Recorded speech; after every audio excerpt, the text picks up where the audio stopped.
என்னை தேடி என் மனம் போர்க்களம் ஆனதே. இறைவா என் இறைவா எந்த இரு கால்களை பாதையே ஏயுதே. என்னை படைத்தவன் நீதானையா, உயிர் வளர்த்ததும் நீதானையா.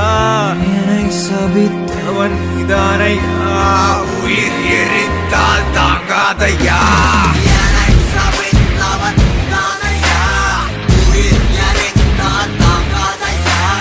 நான் வாழவா நான் வீழவா என்